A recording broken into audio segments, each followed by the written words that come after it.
Hello student, today we start your chapter number 28 in civics institutional representation of democracy यानी कि हमारे यहाँ के लोकतंत्र सूचकांक में भारत की स्थिति उसकी डेमोक्रेसी क्या है।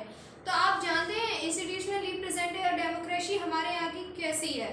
लंदन स्थित इकोनॉमिस्ट इंटेलिजेंस यूनिट, ये एक इकोनॉमिस्ट यूनिट है जो क्या करती है, इंटेलिजेंस यूनिट है जो क्या करती है, हर साल एक ऐसी लिस्ट जारी करती है जिसमें देशों के लिए डेमोक्रेसी इंडेक्स यानी जिसको हम बोलते हैं डेमोक्रेसी इंडेक्स, इस तरीके की एक लिस्ट जारी करती है जिसमें हर देश को डेमोक्रेसी के लोकतंत्र के आधार पर मापा जाता है कि कौन सा देश किस नंबर पर है अपने लोकतंत्र को लेके, अपने यहाँ की डेमोक्रेसी को लेके, अपने यहाँ की कानून व्यवस्थाओं को लेके वो देश किस स्थान पर अपनी जगह बना पाता है। ठीक है, तो लंदन में है ये यूनिट, इंटेलिजेंस यूनिट, ये लंदन में स्थित है। लंदन में इसमें क्या होता है, हर साल यानी कि every year they present a list of the basis of democracy. ठीक है, तो ये क्या करती है, ये सूचकांक किया जाता है यानी कि एक जानकारी दी जाती है कि 2018 के लिए यानी कि 2018 में 167 देशों में यह सूचकांक जारी किया, ये लिस्ट जारी करी गई थी। इसमें इंडिया को कौन सा स्थान मिला था 2018 में जब ये लिस्ट जारी करी गई थी इंटेलिजेंस की ओर से, तो भारत में इसको स्थान मिला था 41। आपकी नजर में ये स्थान किस तरह का, ये जो मार्क है 41 ये भारत को मिला था 41 स्टेट्स। लेकिन 41 ये आप किस वे में ले सकते हैं, आप गुड वे में ले सकते हैं या बैड वे में ले सकते हैं। This is not a sign of good things, ये एक अच्छा साइन नहीं है कि भारत को 41 स्थान पर रखा गया हो। ठीक है, पिछले साल की मतलब तुलना यानी कि उससे पहले की अगर तुलना जाए, भारत में एक पायदान का फायदा हुआ था साल, क्योंकि पहले भारत किस पे था 42 पर था, वहां से फिसल के 41 पे आ गई, यानी कि थोड़ी सी कहीं ना कहीं एक प्रोग्रेस हुई थी जिसमें भारत को 41 स्थान पर रखा गया था। लेकिन इसके बावजूद इसके भारत में दोषपूर्ण लोकतांत्रिक यानी कि फ्लॉ डेमोक्रेसी देशों की श्रेणी में रखा गया था। भारत को किस लिस्ट में रखा गया था, जो ये लिस्ट जारी हुई थी इसमें किस श्रेणी में रखा गया था, फ्लॉ डेमोक्रेसी यानी कि दोषपूर्ण डेमोक्रेसी यानी कि दोषपूर्ण व्यवस्था के इसमें रखा, दोषपूर्ण लोकतांत्रिक व्यवस्था की श्रेणी में भारत को रखा गया था। ठीक है, इसमें क्या पिछले 11 सालों में, मतलब हम अगर पिछली बात करें, पिछले 11 सालों में भारत को 2017-2018 दोनों वर्षों में समान रूप से कम स्कोर ही मिला, यानी कि हम 11 सालों में 2017 और 2018 को अगर हम देखे जाए, इन ईयर्स में भारत को बहुत कम स्कोर मिला है। इस रिपोर्ट में एशिया की स्थिति में सुधार की प्रशंसा की गई थी, लेकिन एक विषय ये भी था कि भारत की स्थिति इतनी खराब क्यों है। ठीक है, लेकिन चिंता का विषय था एशिया के अधिकतर देशों यानी कि हम लोग जहाँ आते हैं, यानी कि हमारा इंडिया ये एशिया का ही एक पार्ट है। ठीक है, हम लोग एशिया ही एक सर्कल में है, एक एशिया, और एशिया में क्या है, एशिया में हमारे भारत को मिला 41 मार्क। ठीक है, और इसके अलावा और भी एशिया के जो देश हैं उनमें क्या हुआ है, उनमें भी ऐसी तरह की यानी कि फ्लॉ डेमोक्रेसी की श्रेणी में ही रखा गया था। एशिया के काफी सारे देशों को फ्लॉ डेमोक्रेसी की श्रेणी में ही रखा गया था। ठीक है, the economist intelligence unit London स्थित इकोनॉमिस्ट ग्रुप का ही एक हिस्सा है जिसकी स्थापना, जो ये लिस्ट जारी करती है इकोनॉमिस्ट इंटेलिजेंस यूनिट, ये जो लिस्ट जारी करती है लंदन की इंटेलिजेंस यूनिट, इस इंटेलिजेंस यूनिट की स्थापना कब हुई, सन 1946 में। 1946 में लंदन में इस इंटेलिजेंस यूनिट की स्थापना हुई थी। यह दुनिया के यानी कि जो रोज दुनिया में वर्ल्ड में जो भी परिवर्तन आते हैं, लोकतंत्र में जो भी परिवर्तन आते हैं पूरे वर्ल्ड के लोकतंत्र में, उस पर ये अपनी आर्थिक और राजनीतिक हर तरीके से अपनी नजर रखती है। ये इंटेलिजेंस अपना पूरा ध्यान रखती है कि किस देश में, पूरी दुनिया यानी कि पूरे वर्ल्ड में जितने भी स्टेट्स हैं उनमें किस तरह का लोकतंत्र चल रहा है, जितनी भी क्या है अर्थव्यवस्था किस तरह की, राजनीतिक व्यवस्था किस तरह की है, ये इंटेलिजेंस पूरा अनुमान लगाती है और उस अनुमान के आधार पर ही ये अपनी एक लिस्ट जारी करती है हर साल, जिसमें हर देश को एक 1 से लेके मार्क्स तक मार्क दिया जाता है, उसमें इंटेलिजेंस ने इंडिया को दिया था 41। अब हम 2020 में देखेंगे आगे, अभी इंटेलिजेंस ने ये लिस्ट नहीं निकाली है 2020 की, लेकिन जब निकालेगी इस लिस्ट तब हम देखेंगे कि इस बार इंडिया को कौन सा स्थान मिला है। लेकिन 2018 के इंटेलिजेंस के आधार पर 41 मार्क्स पर है अपना इंडिया। तो ये थी हमारी डेमोक्रेसी के बारे में बात। अब हम बात करते हैं डेमोक्रेसी में कितनी चीजें आती हैं, यानी कि कहाँ से डेमोक्रेसी शुरू हुई, किस तरह का लोकतंत्र हमारे यहाँ बना था। तो सबसे पहले हम बात करते हैं universal adult franchise. Universal adult franchise को हम हिंदी में बोलते हैं सार्वभौमिक वयस्क फ्रेंचाइजी, ठीक है।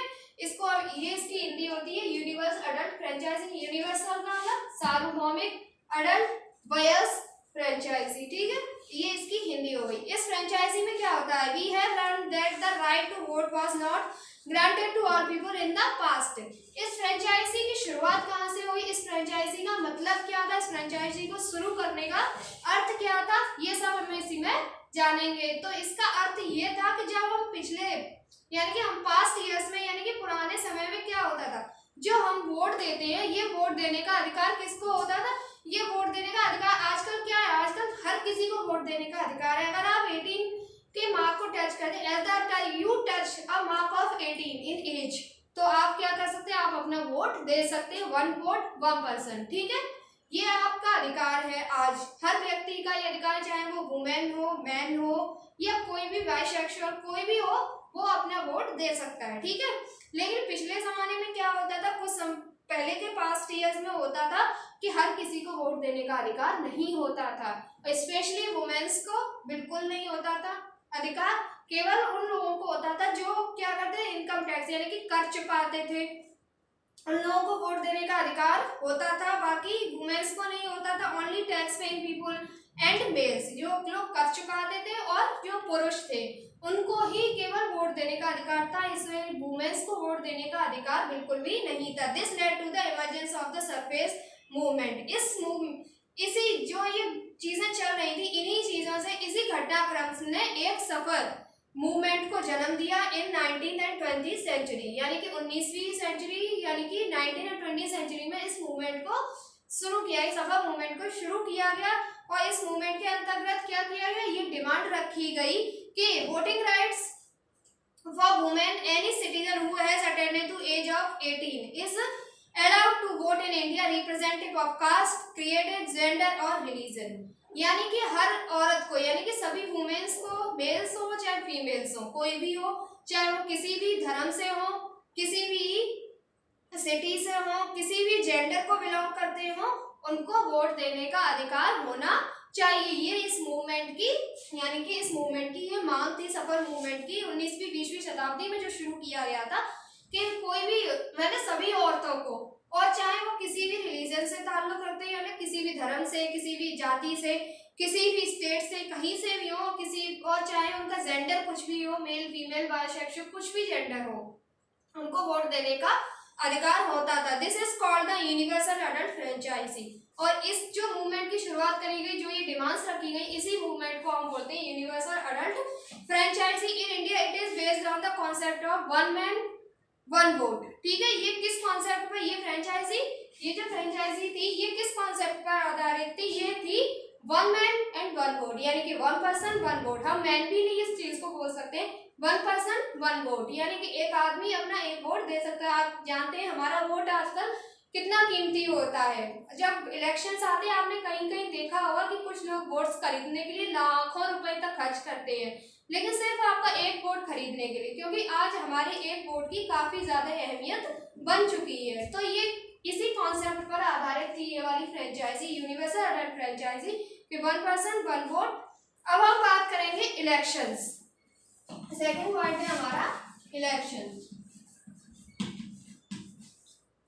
इलेक्शन क्या होते हैं, यानी कि जो चुनाव प्रक्रिया होती है, चुनाव होते हैं हमारे, आप सभी को मालूम है इलेक्शंस क्या होते हैं। इलेक्शंस में हम क्या करते हैं, हमारे इंडिया में इलेक्शन किस तरह के होते हैं, उनको, इनका प्रोटोकॉल क्या होता है, उनको किस तरह से फॉलो किया जाता है, और किस तरह से एक प्रक्रिया को पूरा करते, शुरू से लेके एंड तक करके, और एक नई सरकार का गठन किया जाता है, वो हमारे इंडिया में किस तरह होता है। तो ये हमारे इलेक्शन में हम समझेंगे। In India election are conducted every every 5 years to appoint representative to the parliament and the state legislative assembly।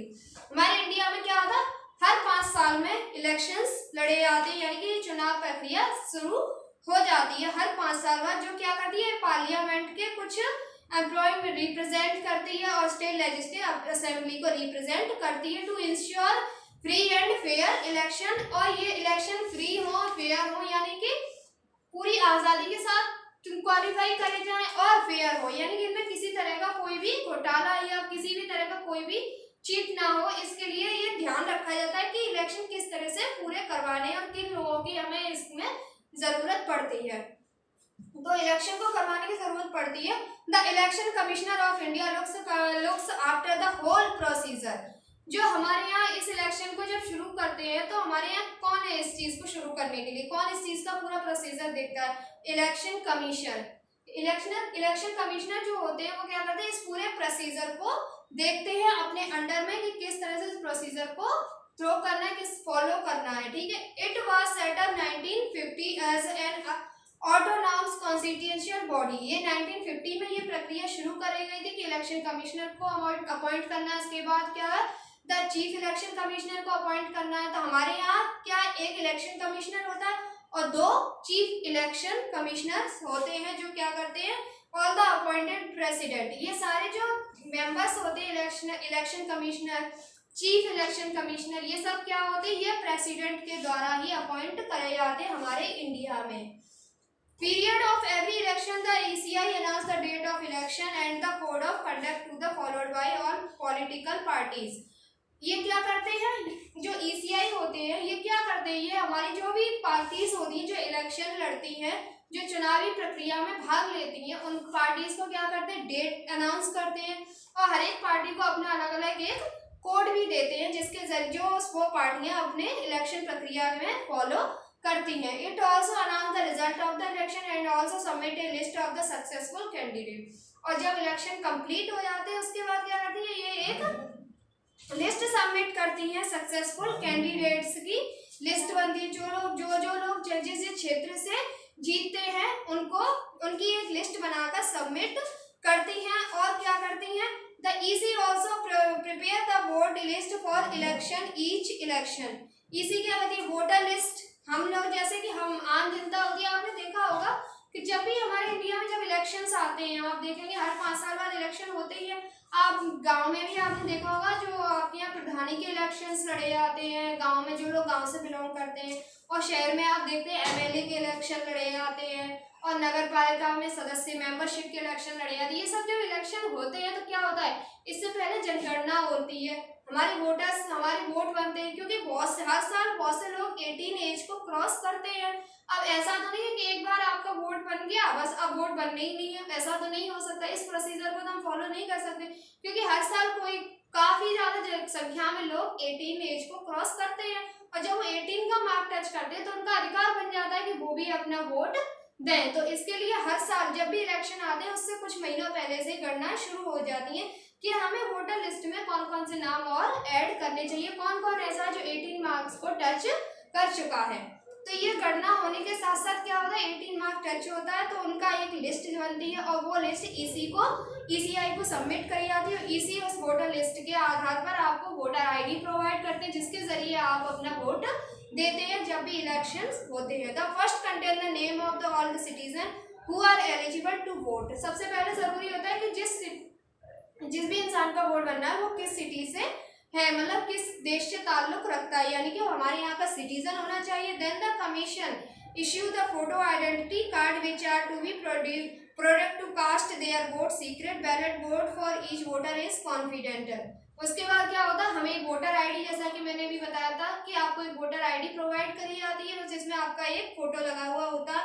उस वोटर ID के जरिए आप अपना एक वोट डाले जाते हैं और एक पेपर पर उसमें कुछ चुनाव चिन्ह होते हैं, इलेक्शन के कुछ फोटोज होते हैं, उनके आप बैलेट के जरिए उन पर अपनी स्टैंप लगाते हैं। जो भी आप चूज करते हैं, जिस भी पार्टी को आप चूज करना चाहते हैं, जिस भी पार्टी को आप विन कराना चाहते हैं इलेक्शंस में, उस पार्टी के आप पिक्चर को, यानी कि उस पार्टी का जो चिन्ह होता है चुनाव चिन्ह, उसको आप स्टैंप करते हैं और बैलेट पेपर में डाल देते हैं, और वो जो आप वोट देते हैं वो किस तरह का था, वो एक कॉन्फिडेंशियल ही रखा जाता है, यानी कि आप उसको सार्वजनिक नहीं कर सकते कि आप किसी को भी बता रहे हैं, या कोई भी आकर आपको खुद से देख रहा है कि आपने किसको वोट दिया, ये सब चीजें वहां पर नहीं प्रोवाइड करी जाती है, आपका वो वोट कॉन्फिडेंशियल ही रहता है। नेक्स्ट हम बात करेंगे इलेक्टोरल कॉन्स्टिट्यूशनिस्ट। इलेक्टोरल कॉन्स्टिट्यूशनिंग क्या होता है? Electoral constitutions are the units into which the territory is divided for the purpose of election. A representative election form and constituently, and the constitution usually have same number of vote. In India, elections are held both at the state and central levels. हमारे India में state level पर और central level दोनों ही level पर election लड़े जाते हैं। The member of legislative assembly और MLA is the representative who is elected to the state legislature. जो स्टेट लेवल पे इलेक्शन लड़े जाते हैं वो कौन लड़ते हैं? उनको हम, हमारी जो रिप्रेजेंट करते हैं उनको हम बोलते हैं एमएलए, यानी कि हमारे यहाँ के जो विधायक होते हैं एमएलए, इनको हम इंग्लिश में बोलते हैं एमएलए। वो क्या करते हैं? वो स्टेट लेवल के इलेक्शन को रिप्रेजेंट करते हैं। At the central level representative are elected to the parliament and they are known as member of parliament और एमपी। और जो सेंट्रल लेवल के इलेक्शन स्टेटमेंट को फॉलो करते हैं, जो सेंट्रल लेवल के इलेक्शन को प्रोवाइड करते हैं, रिप्रेजेंट करते हैं, उनको हम बोलते हैं एमपी, जो पार्लियामेंट में लड़े जाते हैं। ठीक है, there are two houses of parliament. Parliament के दो हाउस होते हैं अपने यहाँ इंडिया में। पार्लियामेंट के दो हाउस कौन से? Lok Sabha and Rajya Sabha. Lok Sabha is the lower house, ठीक है, और Rajya Sabha is the upper house of the parliament. ठीक है, लोकसभा होता है आपका लोअर हाउस है, राज्यसभा अपर। और the member of the Lok Sabha are elected directly by the people. Lok Sabha के जो मेंबर्स होते हैं वो हमारे, यानी कि हम आम जनता के द्वारा चुने जाते हैं। उसमें जो भी मेंबर्स बनते हैं एमएलए वगैरह, वो सब हमारे द्वारा ही चुने जाते हैं। इलेक्टोरल प्रोसेस, नेक्स्ट आपका पॉइंट है इलेक्टोरल प्रोसेस, यानी कि इलेक्शन करने की प्रक्रिया क्या होती है, पूरी प्रोसेसिंग क्या होती है। The announcement of the date of election initial the electoral process. जो डेट अनाउंस करी जाती है जब आपके इलेक्शन स्टार्ट होते हैं, तो एक डेट अनाउंस करी जाती है, वो क्या होती है? वो इलेक्शन प्रोसेस की इनिशियल यानी कि शुरुआत होती है, यानी कि इनिशियल डेज यानी कि शुरुआती जो दिन होते हैं उनमें क्या किया जाता है? इलेक्शन की डेट प्रोवाइड करी जाती है। इन इंडिया एक candidate must be of 25 years of age to contest election for either the legislative assembly or the Lok Sabha. All political parties in the country are to be registered with election commission and they select candidate from each constituency to contest on behalf of the party. ठीक है, ये सब क्या है? आप 25 years की आप as को अगर जब क्रॉस करते हैं, 25 ईयर की मार्क को टच करते हैं, तो आपको ये अधिकार मिलता है कि आप लोकसभा में अपनी किसी भी सिलेक्टेड पार्टी में आप अपना मेंबरशिप पा सकते हैं। तो आपको क्या करना चाहिए? आपको इलेक्शन कमिश्नर के यहाँ जाकर रजिस्टर करना पड़ता है किसी भी पार्टी के थ्रू, और वो आपको डिसाइड कैंडिडेट्स के तौर पर डिसाइड कर सकते हैं। आपको किसी पार्टी के आधार पर डिसाइड किया जाता है कि आप किस पार्टी से बिलोंग करते हैं। आप मतलब जैसे आप हमारे अपने यहाँ पार्टियाँ जैसे कांग्रेस है, सपा है, बीजेपी है, ये सब अपने यहाँ की इलेक्शन पार्टियाँ हैं ना, तो आप इनमें ऐसी किसी भी एक पार्टी से, आप किस पार्टी से के बिहाफ पर आए अपनी मेंबरशिप रजिस्टर कराने के लिए। ठीक है, on the other hand there are candidate who are not affiliated any party. और कुछ जैसे आपने सुना होगा कुछ कैंडिडेट होते हैं, जैसे आपने जब चुनाव के रिजल्ट आते, चुनावी लड़े जाते, तो आपने सुना होगा निर्दलीय, है ना, तो वो किसी भी पार्टी के बिहाफ पर अपनी मेंबरशिप रजिस्टर नहीं कराते। उनकी अपना खुद का एक दल होता है जिसको हम बोलते हैं निर्दलीय, वो किसी भी पार्टी के बिहाफ पर अपनी रजिस्टरशिप नहीं कराते हैं। They are known as independent candidate, और उनको हम बोलते हैं independent candidate. To contest in an election, the candidates are required to file their nomination paper. उनको क्या करना, जो लोग इलेक्शन लड़ना चाहते हैं उनको क्या करना पड़ता है? उनको अपने नॉमिनेशन पेपर्स फाइल करने पड़ते हैं, which are then securitized. The nomination paper are either accepted or rejected after security. आप जो नॉमिनेशन पेपर फाइल करते हैं, जो भी सबमिट करते हैं, वो इलेक्शन कमिश्नर देखते हैं और सिक्योरिटी के आधार पर वो उस चीज़ को सबमिट भी कर सकते हैं और एक्सेप्ट कर सकते हैं और रिजेक्ट भी कर सकते हैं। अगर आपकी उसमें कोई भी मिस्टेक रह जाती है या आपकी एज में कोई कमी होती है, जैसे आप 25 तक नहीं, इससे कुछ कम है, या किसी भी तरह की और कोई भी प्रॉब्लम होती है, तो वो उस चीज़ को आपकी नॉमिनेशन फाइल को रिजेक्ट भी कर सकते हैं। The policy and programs of each political party is published in the election manifesto. The campaigning for the election start after the final list of candidates are announced and it is stopped 48 hours before the polling takes place. जब election की final हो जाता है तो हम क्या करते हैं, जो इलेक्शन पार्टियां होती है वो एक कैंपेनिंग शुरू करती है, यानी कि अपने चुनावी प्रचार प्रसार को शुरू कर देती हैं। उसके बाद क्या होता है, जब इलेक्शन कमिश्नर यानी कि ईसीआई की तरफ से एक फाइनल लिस्ट आपको दे दी जाती है पार्टीज को कि ये हैं आपके कैंडिडेट्स, उसके आधार पर क्या होता है, उसके बाद वो अपना प्रचार प्रसार शुरू करते हैं और उसके जो उनका प्रचार प्रसार काफी दिन तक चलता रहता है और जिस दिन उनको डेट मिली हुई होती है उस डेट से 48 घंटे पहले इलेक्शन का प्रचार प्रसार बंद कर दिया जाता है। इलेक्ट्रो सिंबल आर यूज और उसके आधार पर फिर बाद में उनको इलेक्ट्रो सिंबल दे दिए जाते हैं जो वोटिंग के लिए जरूरी होते हैं। अब हम बात करेंगे इलेक्ट्रल वोटिंग मशीन के बारे में, ठीक है। नेक्स्ट पॉइंट है आपका इलेक्ट्रॉन वोटिंग मशीन यानी कि ईवीएम, जिसको हम बोलते हैं आज शॉर्ट फॉर्म में ईवीएम। ईवीएम आई होप आप सबने देखी होंगी, आई नो देखी होंगी, क्योंकि ईवीएम कोई ऐसी चीज नहीं जो हम आज पहली बार पढ़ रहे हैं, जिसके बारे में आज जान रहे हैं। जो आज पहले क्या होता था, बैलेट पेपर में पेपर डाल के वोट दिए जाते थे, अब आपके पास ये सुविधा है कि आप ईवीएम के थ्रू वोट दे सकते हैं, ठीक है। EVMs are used to record the votes each voters has casted. EVM क्या करती है, आप जब भी वोट डालने जाते हैं उसमें चिन्ह बने होते हैं, चुनाव चिन्ह, आप उसके सामने का बटन प्रेस करते हैं और उसके बाद आपका वोट उसी पार्टी की में चला जाता है जिस पार्टी के चुनाव चिन्ह पर आप बटन प्रेस कर रहे हैं और वो आपके वोट को रिकॉर्ड कर लेती है। In this machine the name of candidate और party symbol are shown at the voters votes by presenting the button against the name of the candidate. आप जब भी ईवीएम मशीन पर वोट डालने जाएंगे आपको पार्टीज के चुनाव चिन्ह मिलेंगे, आपको वहाँ कैंडिडेट का नाम नहीं मिलेगा कि ईवीएम पे नाम लिखा हुआ है, ऐसा कुछ भी नहीं है। इसमें चुनाव चिन्ह बने हुए होते हैं, आपको पहले ये पता होता है कि कौन सा चुनाव चिन्ह किस पार्टी का है और आप जिस भी पार्टी को सपोर्ट करते हैं आप उस पार्टी के चुनाव चिन्ह के आगे अपना बटन प्रेस करते हैं और आपका वोट ईवीएम मशीन में रिकॉर्ड हो जाता है। अब हम बात करते हैं पॉलिटिकल पार्टीज, यानी हमारे यहाँ की पॉलिटिकल पार्टीज कौन कौन सी हैं। कुछ पार्टी जैसे बीजेपी बहुत पुरानी है, कांग्रेस बहुत पुरानी पार्टी है, ठीक है, सपा और बीएसपी, ये सब हमारे यहाँ की पॉलिटिकल पार्टीज हैं। और भी छोटी छोटी काफी पार्टीज हैं जो हमारे यहाँ के इलेक्शंस को लड़ती आई हैं अभी तक, जिनके बारे में हम बहुत अच्छी तरह से जानते हैं। तो national parties are those political parties which are present signification throughout the country such as BJP, INC, CPI, etc.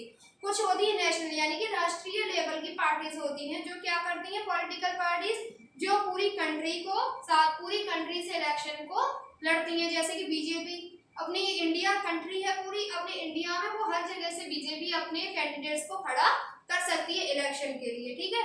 Political parties which have influence over certain region और state as known as region parties as such as ADMK DMK, ठीक है। कुछ parties होती हैं वो regions को follow करती हैं। After the election result are announce the government is formed by the party which win the majority of seat. जब इलेक्शन खत्म हो जाते हैं, आप वोट कर देते हैं, उसके बाद इलेक्शन मशीन रिकॉर्ड हो जाता है ईवीएम में आपके वोट्स, जब इनकी गिनती होती है उसके बाद रिजल्ट अनाउंस होता है। उसके बाद क्या होता है, ये अनाउंस किया जाता है कि कौन सी पार्टी से कितने कैंडिडेट्स जीते हैं और उसके आधार पर जिस भी पार्टी के कैंडिडेट्स ज्यादा जीते हैं वो पार्टी अपनी सरकार बनाती है। अब हम बात करते हैं coordinational government in India to form the central government at the centre a political party has to sure list 51% majority in the Lok Sabha. The election to 545 seat of the Lok Sabha are conducted for every 5 years.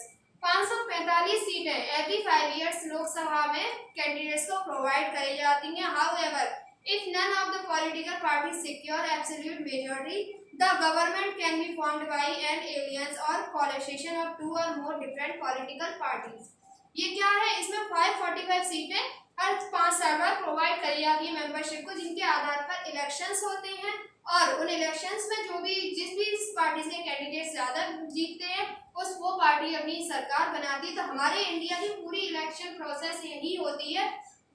शुरू कैसे करना है, ये सब election commissioner और 2 chief election commissioner देखते हैं कि उनके वो किस तरह से प्रोसीजर को आगे बढ़ाती हैं। सब कुछ उनके अंडर में ही प्रोवाइड किया जाता है। उसके बाद आप इलेक्शन के किस तरह से होते हैं वो आपने अच्छे से खुद सुने होंगे मेरे इस वीडियो में। आई होप आपको ये चैप्टर अच्छे से समझ में आया होगा। Thank you.